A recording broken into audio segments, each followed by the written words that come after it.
প্রথম আলোর অডিও সংবাদে স্বাগত। শামসুজ্জোহা জানিয়ে দিচ্ছি দিনের প্রধান খবরগুলো। স্বাস্থ্যমন্ত্রী সরদার মোহাম্মদ সাখাওয়াত হোসেন বলেছেন, বিএনপি সরকার দায়িত্ব নেওয়ার সময় হামের টিকার কোনো মজুদ ছিল না। 2020 সালের ডিসেম্বরের পর দেশে নিয়মিত টিকাদান কর্মসূচি না হওয়া এবং টিকার তীব্র ঘাটতি বর্তমান হামের প্রাদুর্ভাবের মূল কারণ বলে উল্লেখ করেন স্বাস্থ্যমন্ত্রী। সরদার মোহাম্মদ সাখাওয়াত হোসেন বলেন, 2020 সালের ডিসেম্বরে সর্বশেষ হয়েছে। তারপর 26 পর্যন্ত আমরা শুরু করার আগ পর্যন্ত হামের কোনো টিকা দেওয়া হয় নাই। হামের একটা টিকাও আমাদের হাতে ছিল না। রোববার হাম ও ডেঙ্গু রোগ নিয়ন্ত্রণে জনসচেতনতা সপ্তাহ উদ্বোধন ও একটি সেমিনারে প্রধান অতিথির বক্তব্যে স্বাস্থ্যমন্ত্রী একথা বলেন। স্বাস্থ্যমন্ত্রী বলেন, হামের প্রকোপ থেকে মুক্তি পেতে যথাযথভাবে আইসোলেশন এবং পুষ্টি নিশ্চিতের উপর জোর দেন। ইউনিসেফের সহযোগিতায় দেশে আক্রান্ত জেলা, উপজেলা এবং সিটি কর্পোরেশনগুলোয় ব্যাপকভাবে টিকাদান কর্মসূচি চালানোর পর হামের প্রকোপ কিছুটা কমেছে বলে জানান মন্ত্রী। বলেন, বর্তমানে মাইকিং করে খুঁজে খুঁজে বাদ পড়া শিশুদের টিকা দেওয়া হচ্ছে। হাম ও হামের উপসর্গে রোববার সকাল ৮টার আগের ২৪ ঘণ্টা দেশে ৬ শিশু মারা গেছে। এর মধ্যে ১ শিশুর হাম শনাক্ত হয়েছিল। হামের উপসর্গ ছিল ৫ শিশুর। এ সময় সারা দেশে আরও ১,২৭৪ শিশুর শরীরে হামের উপসর্গ দেখা দেওয়ার তথ্য দিয়েছে স্বাস্থ্য অধিদপ্তর। আর হাম শনাক্ত হয়েছে ২৪৩ শিশুর। হামে মোট আক্রান্ত হয়েছে ১,৫১৭ শিশু। হাম শনাক্ত হয়ে শিশুটি বরিশালে মারা গেছে।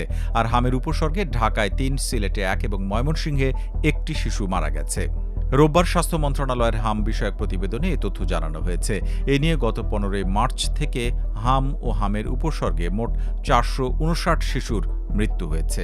স্বাস্থ্য অধিদপ্তরের তথ্য বলছে, চলতি বছরের ১৫ মার্চ থেকে হামের উপসর্গ দেখা দিয়েছে ৫৭,৮৪৬ শিশুর। এ সময় হামের উপসর্গ নিয়ে হাসপাতালে ভর্তি হয়েছে ৪২,০৯২ শিশু। ২০২৮ সালে প্রাথমিকের নতুন পাঠ্যক্রম চালু করা হবে বলে ঘোষণা দিয়েছেন প্রাথমিক ও গণশিক্ষা প্রতিমন্ত্রী ববি হাজ্জাজ।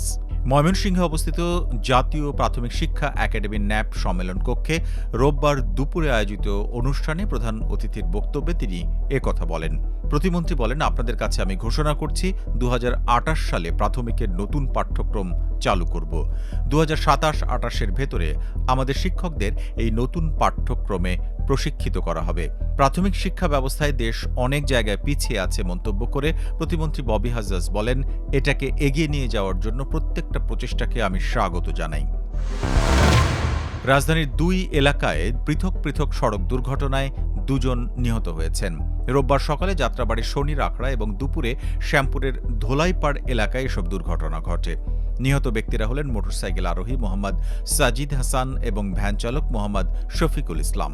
ঢাকা মেডিকেল কলেজ হাসপাতাল এবং স্বজনদের সূত্রে জানা গেছে, সকালে শনির আখড়ায় রায়েরবাগ এলাকায় সিএনজি চালিত অটোরিকশার ধাক্কায় মোটরসাইকেল থেকে ছিটকে পড়ে গুরুতর আহত হন সাজিদ হাসান। পথচারীরা তাকে উদ্ধার করে স্থানীয় হাসপাতাল হয়ে ঢাকা মেডিকেল কলেজে নিয়ে যান।